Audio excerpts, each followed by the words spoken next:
आज हम स्टार्ट कर रहे हैं HTML में फॉर्म डिज़ाइनिंग।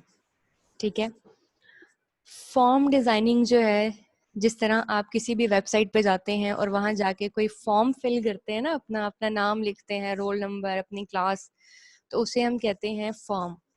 ठीक है, वो फॉर्म किस तरह से बनता है, आज हम वो सीखेंगे कि ये फॉर्म किस तरह से बनाया जाता है। ठीक है, साथ साथ चूंकि मैं प्रैक्टिकल वर्क भी आपको साथ साथ सिखाती रही, तो हम साथ साथ उस प्रैक्टिकल को भी देख लेते हैं। अगर हमने लास्ट टाइम आपकी क्लास में जो किया था ना, हम उसे ही ओपन कर लेते हैं। VSSC फिफ्थ सेल्फ, हम यहाँ पे लिख लेते हैं form.html। ठीक है, हम फॉर्म बनाने वाले हैं। उसके लिए हम स्टार्ट, आपको पता है, वही HTML के टैग से स्टार्ट करेंगे, वही अपना बॉडी, और हम यहाँ पे हेडिंग लिख लेते हैं फॉर्म, रजिस्ट्रेशन फॉर्म लिख लेते हैं। जहाँ से समझ नहीं आएगी मुझसे से पूछ लीजिएगा। ठीक है, ये ठीक है। उसके बाद हमने फॉर्म बनाना है, तो हम उसके लिए टैग भी लगाएंगे फॉर्म का। ये बड़ी आसानी है HTML में कि जो काम है वही उसका नाम है। ठीक है, फॉर्म। अब फॉर्म में आपको पता है, मैं यहाँ पे 1 मिनट पेंट भी ओपन कर लेती हूँ। आपको सिर्फ फॉर्म में हम चाहते हैं ना कि ऐसा एक टेक्स्ट बॉक्स आ जाए जिसके अंदर हम नाम लिख सकें, नाम। ठीक है, तो उसके लिए हम क्या करते हैं, हम चाहते हैं कि पहले लिखा हुआ हो नेम ऐसे, ठीक है, और आगे टेक्स्ट बॉक्स बना हुआ हो। ये जो टेक्स्ट बॉक्स है ना, इसे हम कहते हैं टेक्स्ट बॉक्स। इसमें यूजर डाटा एंटर कर सकता है, और ये सारी इनपुट फील्ड्स हैं। इनपुट, इनपुट का क्या मतलब है कि इसमें यूजर एंटर करेगा। यूजर, इसमें डेवलपर या जो कोड कर रहा है वो नहीं एंटर करेगा, इसमें यूजर डाटा एंटर कर सकता है, इसलिए इसे कहते हैं इनपुट फील्ड्स। इनपुट फील्ड्स, तो इसके लिए टैग भी यूज होता है इनपुट का।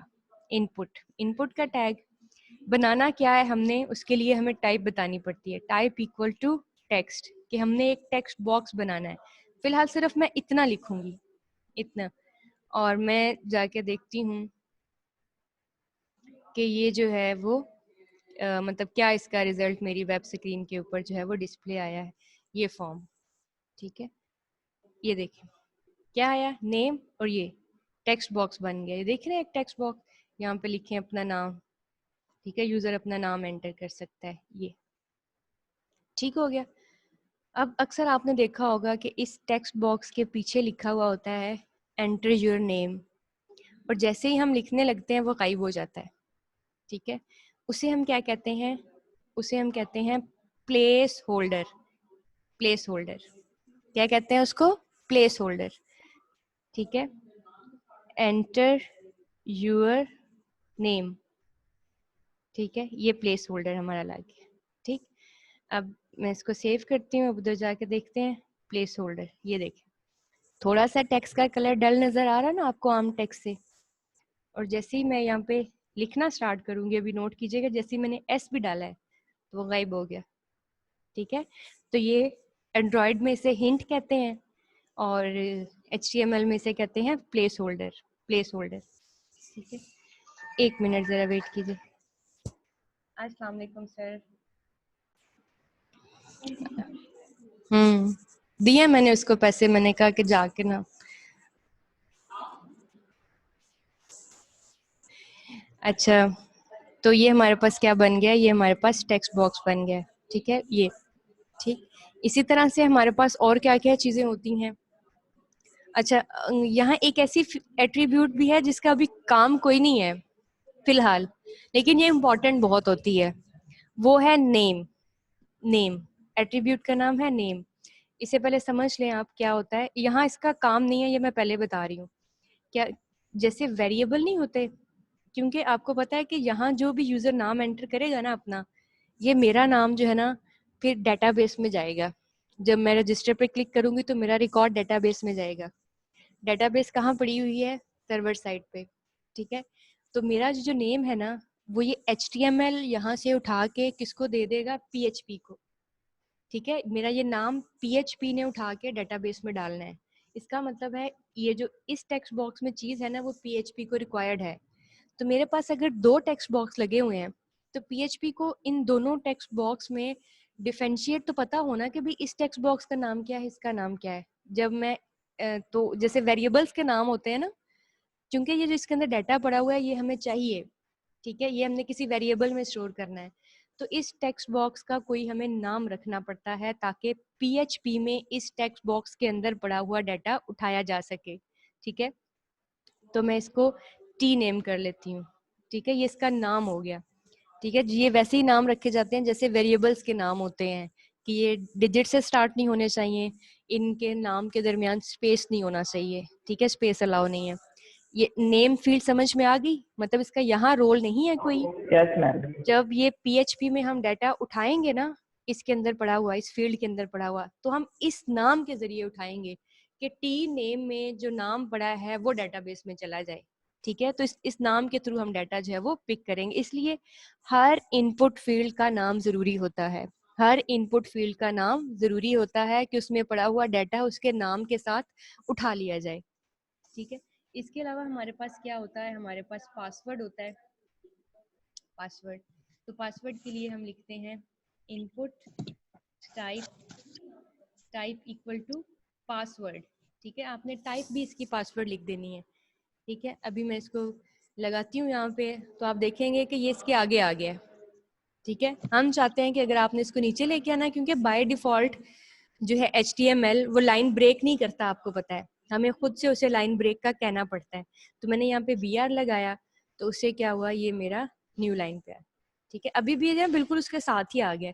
तो हम क्या करेंगे, एक BR और लगा लेते हैं यहाँ पे, एक BR और लगाई, तो उससे ये हमारा ये नीचे चला। अगर आप चाहते हैं कि ये अलाइन हो, देखना ये आगे है, ये इस तरह से है, तो पासवर्ड चूंकि बड़ा था ना तो नेम छोटा था, इसलिए तो हमें यहाँ से थोड़ी सी स्पेस डाल देनी चाहिए नेम के आगे, नेम के बाद। तो स्पेस डालने के लिए हमने सीखा था एड्रेस ऑपरेटर NBSP, ठीक है। क्योंकि वैसे आपको पता है हम स्पेस डालेंगे तो ये कंसिडर नहीं होगी, या तो हमें प्री यूज करना पड़ेगा या फिर हमें ये मैं 4 स्पेस डाल देती हूँ। मैसेज भी देख लेते हैं। नेम एट्रीब्यूट से ये होता है, यहाँ तो इसका कोई काम नहीं है नेम एट्रीब्यूट का, ठीक है। जैसे मैंने 2 टेक्स्ट बॉक्स लगाए हैं ना, अगर दो यहाँ पे टेक्स्ट बॉक्सेस लगाए हैं, ये भी एक टेक्स्ट बॉक्स है फॉर एग्जांपल, ये भी एक टेक्स्ट बॉक्स है। जब मैंने यहाँ से डाटा उठाना है ना PHP के थ्रू, तो मुझे बताना पड़ता है कि किस टेक्स्ट बॉक्स का डाटा उठाया जाए।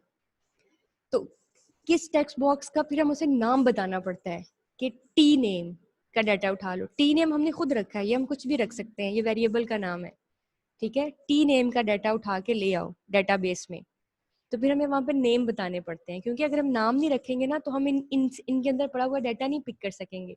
ये ऐसे कह लें जैसे वेरिएबल का नाम है, जब मैं इसमें समरीन रखूंगी ना नाम, तो ये टी नेम वेरिएबल के अंदर जाके समरीन जो है ना वो स्टोर हो जाएगा, ठीक है। मैम ये भी फिर यूनिक होना चाहिए ना? जी, ये हर एलिमेंट का यूनिक होना चाहिए, जैसे वेरिएबल के नाम आपको पता है यूनिक होते हैं, तो ये भी यूनिक होना चाहिए हर एलिमेंट का, ठीक है, ताकि नाम तो एक जैसे नहीं ना हो सकते 2 वेरिएबल्स के, ठीक है। तो यहाँ पे भी 2 बॉक्सेस के नाम भी एक जैसे नहीं होने चाहिए। ये देखें, ये अब क्या हो गया, अलाइन हो गए दोनों, ठीक है। अब पासवर्ड ना, जी जी, आईडी भी दे सकते हैं? नहीं नहीं, आईडी का फिलहाल यहाँ नहीं, मतलब वो आईडी और कॉन्सेप्ट है, ठीक है, उससे जरिए हम डाटा, आईडी और क्लास का कॉन्सेप्ट में अभी मतलब नहीं, वो आईडी और क्लास अलग चीज है, ये नेम और चीज है, ठीक है। वो आईडी और क्लास अलग चीज है, ये नेम और आईडी और क्लास में फर्क है, उसका कॉन्सेप्ट मैंने अभी आपको नहीं दिया, वो CSS का है कॉन्सेप्ट, वो CSS में ही दूंगी। अब मैम पास, जी जी, ये आपने जो नेम में टेक्स्ट टाइप रखी हुई है, जी बिल्कुल। तो अगर अगर कोई यूजर अपने नाम के साथ कोई नंबर भी एंटर करना चाहे तो हम 2 at a time text type रख सकते हैं? ये देखो ना, नंबर भी एंटर हो रहे हैं। टेक्स्ट का मतलब होता है कि जो हर करेक्टर है ना, चाहे वो प्लस ही क्यों ना हो, हर नंबर है, करेक्टर है, वो डील हो एज अ, मतलब वो चाहे नंबर है चाहे प्लस माइनस है, वो डील हो as a character, as a character. Text का मतलब ये होता है, ओके। ठीक है। आप इसमें 1 2 3 एंटर, मतलब हर चीज अलाउ है आपको, क्योंकि ईच एंड एवरीथिंग जो है वो एक सिंगल करेक्टर कंसीडर होगी, करेक्टर, ठीक है। ठीक है। इसी तरह से पासवर्ड आपने लिखा है ना, ये देखें, हालांकि मैंने कुछ भी नहीं एंटर की, मतलब मैंने नहीं रखा कि ये जो है ना वो मुझे डॉट्स नजर आने चाहिए। ये HTML5 ने बाय डिफॉल्ट जो है ना वो हमें, बल्कि HTML3 से ही आ रही है चीज। जैसे ही हम टाइप इक्वल टू पासवर्ड करते हैं तो ये एक टेक्स्ट बॉक्स ही है जो ऑटोमेटिकली एक पासवर्ड बॉक्स बन जाता है, जिसके अंदर आप जो कुछ लिखेंगे वो ऑलरेडी क्या होगा, हाइड हुआ हुआ होगा। ठीक है। इसी तरह से हम इसका भी नेम रखेंगे। ये नेम प्रैक्टिस मैं इसलिए ज्यादा करवाती हूँ ताकि आपको आप इसको पासवर्ड भी रख सकते हैं सिंपली, इसका नाम कोई इशू नहीं है। ठीक है, कोई भी नाम। नेम प्रैक्टिस इसलिए करवाती हूँ कि जब हम PHP पढ़ते हैं ना, फिर बच्चों को ये याद नहीं होता कि जी हमने नेम भी लिखने हैं। फिर जब वो पिक करने लगते हैं डाटा तो फिर दोबारा से यहाँ से नेम लिखना शुरू हो जाते हैं। तो इसलिए नेम प्रैक्टिस करवाती हूँ कि ये PHP में काम देते हैं आपको जब आपने यहाँ से डाटा पिक करना होता है। ठीक है। मैडम वो अगर पासवर्ड रिवील करना हो, वो अगर चेक करना हो उन्हें, मतलब वो जो ऐसे आप कहते हैं कि आपने देखना है कि आपने कि क्या कोई लिखा गलती हुई है, हाँ जी, है, वो काम अभी HTML नहीं कर सकती क्योंकि वो क्लिक इवेंट है। वो फिर बच्चे फिर इवेंट हैंडलिंग में आएगा, मतलब वो अभी HTML का फीचर नहीं है, ठीक वो जावास्क्रिप्ट में, जावास्क्रिप्ट के थ्रू होता है। ठीक। मैम अगर हम फिक्स करना चाहें कि नए वाले खाने में सिर्फ नाम लिखा जाए, कोई नंबर ना है, तो फिर? हाँ, वो वैलिडेशन है ना बेटा, वैलिडेशन वो भी हम करते हैं। मतलब पहले चीजें आहिस्ता आहिस्ता पढ़ लें थोड़ी थोड़ी, फिर वैलिडेशंस करेंगे। अभी हम फॉर्म बनाना सीख रहे हैं, फिर फॉर्म के ऊपर चेक लगाना सीखेंगे कि भी पासवर्ड इतना ही एंटर हो, 5 डिजिट, नेम अल्फाबेट एंटर हो, डिजिट ना एंटर हो। ठीक है, तो वो हम फिर चेक लगाना सीखेंगे। पहले चीजें एक दफा पढ़ लेना। फिर रोल नंबर, इनपुट, यहाँ आप लिख सकते हैं टाइप इक्वल टू नंबर, अगर आप चाहते हैं कि सिर्फ आपके नंबर एंटर हो। ठीक है, टाइप इक्वल टू नंबर। ठीक है, इसका भी आप नेम रख सकते हैं। इसमें भी ये भी इसके सामने आ जाएगा, तो इसके लिए भी हम क्या कर लेंगे, break line, break line. Value attribute क्या होती है, आप देखें ना, अब यहाँ पे मैंने वैल्यू लिखा, VALUE। अब वैल्यू एट्रीब्यूट में देखें, पहले से ही टेक्स्ट लिखा हुआ होगा, पहले से ही। ठीक है, जैसे यहाँ पे देखें, ये देखें, समरीन पहले लिखा आ गया। ठीक है, यूजर ने जो डाटा एंटर करना है ना, वो पहले ही लिखा हुआ आ जाएगा। टाइप, ठीक है, साथ क्लियर हो गया आपको वैल्यू? मैम अगर इसमें दोबारा डाटा लिखेंगे वो ओवरराइट हो जाएगा? दोबारा डाटा लिखेंगे ना तो आपको ये देखें एक एक करके पहले रेस करना पड़ेगा, फिर आप ये, लेकिन जब भी आप रिफ्रेश करेंगे ना वो दोबारा से आ जाएगा। क्यों? क्योंकि कोड रिफ्रेश हुआ ना, दोबारा से आ गया। यस ठीक है, मैम। ये वैल्यू एट्रीब्यूट वहां आपको चाहिए होती है जहां यूजर को आपने कुछ दिखाना होता है।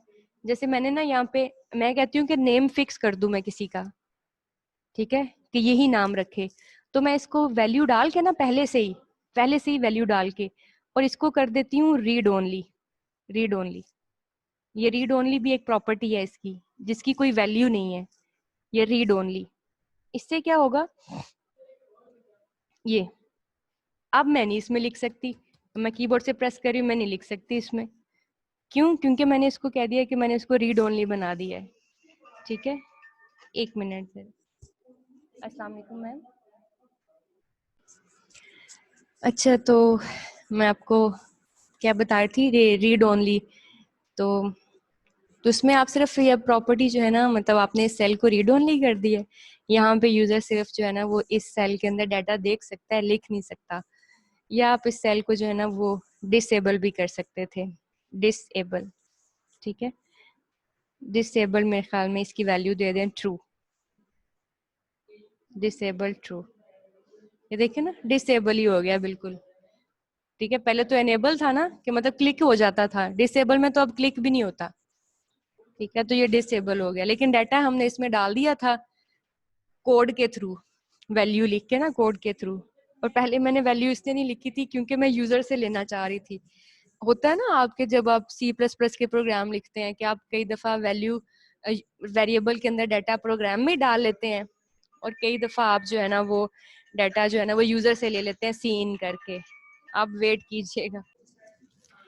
तो ये क्लियर हो गया। क्वेश्चन किसने पूछा था? क्वेश्चन पूछा था साद ने वैल्यू का। और अबू बकर ने क्या पूछा है? मैम टेक्स्ट टाइप सिर्फ अल्फ़ाबेट्स इनपुट्स होते हैं? नहीं बेटा, टेक्स्ट टाइप में मैंने आपको बताया कि अल्फ़ाबेट्स नहीं होते, just alphabet, number, characters, plus minus, ये सारे जो है ना वो टेक्स्ट में आ जाते हैं। ये सारे मतलब टेक्स्ट में हर चीज अलाउ है।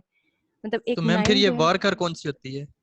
वो वार्चर यहाँ नहीं है, ठीक है, मतलब HTML में नहीं है, ठीक है।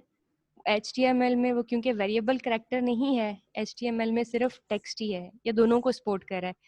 फिर हम इसके ऊपर जो है ना, इसके ऊपर हम जो है वो लगा देते हैं रिस्ट्रिक्शन कि भी अल्फ़ाबेट्स के अंदर से अल्फ़ाबेट्स, फिर हम इसके ऊपर रिस्ट्रिक्शन लगाएंगे कि अल्फ़ाबेट्स के लिए जो है ना सिर्फ और सिर्फ मतलब कैरेक्टर्स में से सिर्फ अल्फ़ाबेट्स एंटर हों। मतलब हम इसके ऊपर कंडीशन लगा देंगे जिसे कहते हैं वैलिडेशन, ठीक है, वैलिडेशन लगा देंगे हम इसके ऊपर। वो हम लगा सकते हैं, वो हम नंबर्स पे भी लगा सकते हैं, ठीक है, वो वैलिडेशंस फिर हम लगा देंगे। तो ये टेक्स्ट बॉक्स का, आगे रेडियो बटन था, चलें आगे। ये नंबर्स आ गया हमारे पास नंबर्स के लिए, ठीक है। इसमें अब मैं अल्फ़ाबेट्स एंटर कर रही हूँ ना, तो वो कोई नहीं एंटर होने। इसमें 1 लिखूंगी वो एंटर हो जाएगा क्योंकि ये जस्ट नंबर पे काम कर रहा है, ठीक है। इस तरह उसका इंक्रीमेंट डिक्रीमेंट ये देखें वो बिल्कुल नंबर की तरह काम कर रहा है। इसमें अल्फ़ाबेट एंटर नहीं होंगे, ठीक है। ये नंबर्स है, जस्ट नंबर पे ही काम करेगा। हाँ जी, स्पेस देने के लिए एक स्पेस देनी है तो आप दे सकते हैं। वैसे ही अगर आपने 2 स्पेस देनी है तो फिर आपको एड्रेस ऑपरेटर NBSP लिखना पड़ता है, ठीक है, क्योंकि जो है ना आपका ब्राउज़र आपके एडिटर की वाइट स्पेसेस को इग्नोर करता है, ठीक है। नेक्स्ट हमारे पास आ जाता है radio button. Radio button, radio button क्या होता है? जैसे अक्सर फॉर्म के अंदर आपने देखा है ना, आपके पास होता है मेल फीमेल के लिए ऑप्शन कि मेल सेलेक्ट करें या फीमेल, तो वो आपका रेडियो बटन होता है, ठीक है। उसे कैसे बनाते हैं? पहले हम लिख लेते हैं यहाँ पे मेल, आगे इसका रेडियो बटन बना देते हैं। Input type equal to radio, ठीक है, रेडियो। फिर आगे हम लिख लेते हैं female, input type equal to radio, ठीक है। ये नेम भी मुझे कह रहा है लिखें, अभी मैं नेम का बताती हूँ। इसके अंदर भी मैंने कोई नेम नहीं लिखा, ठीक है, मैं सिर्फ रेडियो बटन पहले दिखा दूँ आपको। ये देख, मेल और ये फीमेल, ठीक है। फिलहाल ये दोनों सिलेक्ट हो रहे हैं, हालांकि ऐसा होता तो नहीं है। एक मतलब या तो मेल सिलेक्ट होना चाहिए या फिर फीमेल। हम खुद प्रोग्रामर है ना, हम खुद प्रोग्रामर हैं और हमें इस बात का ख्याल रखना चाहिए कि इन दोनों में से एक सिलेक्शन होनी चाहिए, क्योंकि हम खुद जो प्रोग्राम करने वाले हैं, अभी हम प्रोग्रामर, उसके लिए पता है क्या होता है? अब इस चीज को गौर से समझिएगा। हमने इसका नाम रख दिया जेंडर, ठीक है, और इसका नाम भी रख दिया जेंडर। सेम नेम रखे हैं मैंने दोनों के, सेम नेम, दोनों के नेम सेम रखे हैं। उससे क्या होगा अभी देखिएगा। मैंने मेल सेलेक्ट किया, जब मैं फीमेल सेलेक्ट करी वो अनचेक हो गया। मैंने मेल सेलेक्ट किया, ये अनचेक हो गया। फीमेल सेलेक्ट किया, वो अनचेक। ऐसा क्यों हुआ है? ऐसा इसलिए हुआ है कि जब आपने एक वेरिएबल बनाया और आपने इसके अंदर लिखा, ठीक है, आपने इसके अंदर कुछ भी डाटा डाला। एक वेरिएबल आपने बनाया a, उसके अंदर आपने 3 डाला, फिर आपने a के अंदर 5 डाला, तो मुझे बताएं a के अंदर 3 होगा कि 5 होगा? 5 होगा। 5, ठीक है, वो 3 तो चला गया, 3 तो चला गया। फिर अगर आपने उसके अंदर दोबारा 3 डाला है तो अब उसके अंदर 3 होगा और 5 चला जाएगा, ठीक है। सेम काम ये HTML में कर, ओवरराइट, सेम काम HTML में। एक वेरिएबल में पहले जब उसने मेल सेलेक्ट किया ना तो उसमें मेल आ गया, फिर जब उसी वेरिएबल के अंदर उसने फीमेल का डाटा डाला तो वो मेल खत्म हो गया और फीमेल में आ गया। फिर उसने जब मेल सेलेक्ट किया तो फीमेल खत्म हो गया, मेल में। सेम वेरिएबल है ना, तो इस वेरिएबल में या तो इसका डाटा जाएगा या इसका, दोनों का नहीं जाएगा। क्लियर हुई ये बात? वही बात हो रही है। पहले जेंडर में मेल सेलेक्ट किया, जेंडर वाले वेरिएबल में मेल चला गया, फिर उसने फीमेल सेलेक्ट किया तो ये, ठीक है। अब उसमें मेल पहले से खत्म हो गया, क्योंकि आपको पता है कि जो लेटेस्ट होता है वो वेरिएबल में रहता है, प्रीवियस वाला गायब हो जाता है, ठीक है, तो इस वजह से ये दोनों में से एक सिलेक्शन हो पा रही है। ठीक, अगर आपको लगता है कि आपकी वेबसाइट पे जो है ना वो मेल ज्यादा आएंगे, तो आप चाहते हैं कि जैसे अब देखें ना, जैसे मेरा फॉर्म लोड होता है ना, मेरे दोनों अनचेक है। मैं चाहती हूँ जब मेरा फॉर्म लोड हो ना, तो जो ये है ना, ये चेक दो पहले से, चेक इक्वल टू ट्रू। ठीक है, ये पहले से चेक दो, मतलब मेल वाला रेडियो बटन। तो उससे क्या होगा, ये देखिए पहले से चेकड है। लेकिन मैं हाँ चॉइस चेंज कर सकती हूँ, मैं फीमेल करूंगी वो अनचेक हो जाएगा। लेकिन जब मेरा फॉर्म लोड होगा तो ये क्या होगा, पहले से चेकड होगा। ठीक हो गया, ये तो रेडियो बटन है। उसके बाद आ जाते हैं हमारे चेक बॉक्सेस। चेक बॉक्स होते हैं ना, जैसे जिसके अंदर टिक लगा हुआ होता है, ठीक है, वो उसके लिए हम चेक बॉक्स बनाएंगे। ये हमने एक BR लगाई, ये दूसरी ब्रेक लाइन लगाई, नीचे आ जाते हैं। चेक बॉक्स के लिए ना मैंने लिख लिया स्किल, पर्सन की स्किल। चेक बॉक्स के लिए input type equal to check box. Check box, इसका नाम हमने लिख लिया, अच्छा बल्कि स्किल में हम यहाँ पे कर लेते हैं उसकी MS ऑफिस की स्किल है उसके पास, तो चेक बॉक्स को चेक करो। ठीक है, नेम हमने रख लिया इसका ऑफिस, ऑफिस। ठीक है, अब एक दफा चेक कर लेते हैं आ क्या रहा है इधर। स्किल MS ऑफिस, ठीक है, हम चाहें तो स्किल ऊपर लिखा हुआ हो, MS ऑफिस नीचे लिखा हुआ हो, तो BR लगा लेंगे। ठीक है, अब चेक करते हैं स्किल ऊपर है या MS ऑफिस। देखें ये चेक बॉक्स, पता चला चेक बॉक्स का। Yes ma'am. इसी तरह से इसी कोड को उठा के ना मैं यहाँ पे ये 3 दफा प्लेस कर देती हूँ। एक MS ऑफिस का, ये MS एक्सेल का, ये MS पावर का, पावर का। ठीक है, और इनके नाम अगर हम सेम रखेंगे ना, अब देखिए अभी इनके नाम सेम है, तो क्या होगा, वही काम होगा। एक तो इनमें BR लगा लेते हैं ताकि ये सारे जो है वो न्यू लाइन पे आए। देखिए ये आपकी ये हम क्या कर रहे हैं, ये हम डिजाइनिंग कर रहे हैं, फॉर्म की डिजाइनिंग, चीजें डाल रहे हैं, थोड़ी बहुत डिजाइनिंग हो रही है जितनी HTML हमें अलाउ करता है। ठीक है, ये ठीक। अब मैं इसमें ऑफिस सेलेक्ट किया ना, एक्सेल, ये पावर। ठीक है, अब चेक बॉक्स में क्या है, चेक बॉक्स में आप जो है ना वो एक से ज्यादा वैल्यूज को चेक कर सकते हैं। ठीक है, ये चेक बॉक्स की प्रॉपर्टी है कि आप इसमें एक से ज्यादा वैल्यूज को जो है ना वो चेक कर सकते हैं। ठीक है, जेंडर की ये स्पेशलिटी है कि आप उसमें एक ही सिलेक्ट कर सकते हैं। ठीक है, देख ये चेक बॉक्स की है कि आप उसमें एक से ज्यादा चेक, मतलब एक पर्सन ऐसा तो नहीं ना, एक पर्सन के पास अगर MS ऑफिस है तो उसमें उसके पास MS एक्सेल की जो है ना वो स्किल नहीं है। एक पर्सन के पास एक्सेल की है तो पावर की नहीं हो सकती। ठीक है, तो MS ऑफिस एक्सेल पावर मतलब चेक बॉक्सेस जो है ना वो तीनों चेक हो सकते हैं एट अ टाइम। कोई 2 चेक करना चाहता है 2 चेक कर ले, कोई 1 चेक करना चाहता है 1 चेक कर ले। ठीक है, तो ये मैम इसमें इनका तो नेम सेम है, तो ये ओवरराइड क्यों नहीं हो रहे? जी, क्योंकि ये मैम इनका भी तो नेम सेम है। हाँ ये इतना दोनों की, क्योंकि देखे ना यहाँ पे चेक बॉक्स है और ये रेडियो है। ठीक है, ये रेडियो सिर्फ बटन है। इसी वजह से नहीं हो रहा। हाँ बस ये इनकी प्रॉपर्टीज जो है ना, मतलब काम, जैसे आपने देखा ना ऊपर टाइप टेक्स्ट में हम क्या एंटर कर सकते हैं, पासवर्ड की क्या प्रॉपर्टीज है, नंबर की जब हम टाइप नंबर लिखते हैं तो उसकी क्या प्रॉपर्टी है, और जब हम yes ma'am. Type check box radio लिखते हैं तो उसकी क्या प्रॉपर्टी है कि उसमें जब आप नेम सेम रखेंगे तो एट अ टाइम एक सिलेक्शन होगी। चेक बॉक्स हम यूज करते हैं एक ऐसी लिस्ट के लिए जिसमें एक से ज्यादा सिलेक्शंस अलाउ हो, जिसमें एक से ज्यादा सिलेक्शन। अगर नंबर की लिमिट लगानी हो तो उसके लिए ना मैक्स और मिन है। ठीक है, वो असल में ये चीजें हैं स्लाइड्स में, लेकिन मैं ये वैलिडेशंस में कराना चाह रही हूँ आपको, इसलिए मैं साथ साथ नहीं बता रही, क्योंकि ये आगे चीजें आ रही हैं। ये सारी ये रिस्ट्रिक्शंस हैं इनपुट के ऊपर। ठीक है, वैसे ये डिसेबल और भी आगे आना था स्लाइड्स में, तो मैं अभी आपको साथ साथ इसलिए नहीं करा रही कि आप जो है ना मतलब कंफ्यूज ना हो। पहले आप चीजें लगाना सीख लें, लगाने के बाद फिर आप उन चीजों के ऊपर जो है ना वो सीख लें कि मतलब रिस्ट्रिक्शन कैसे लगानी है।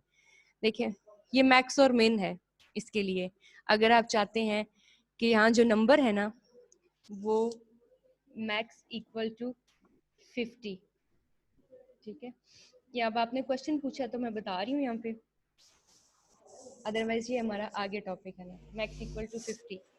अब आप यहाँ से ना 50 से बड़ा नंबर एंटर नहीं कर सकते, ठीक है, आप मैक्सिमम 50 एंटर कर सकते हैं, आप 50 से बड़ा नंबर नहीं एंटर कर पा रहे, ठीक है, आप 50 से छोटा एंटर करें, ठीक है, ये 45 एंटर हो रहा है, लेकिन मैं जब 50 से बड़ा एंटर कर रही हूँ तो वो कोई नहीं, मतलब एंटर नहीं हो पा रहा, तो क्योंकि हम मैक्सिमम लिमिट क्या लगा दी है 50। ठीक हो गया? एक्सक्यूज मी मैम, जी जी।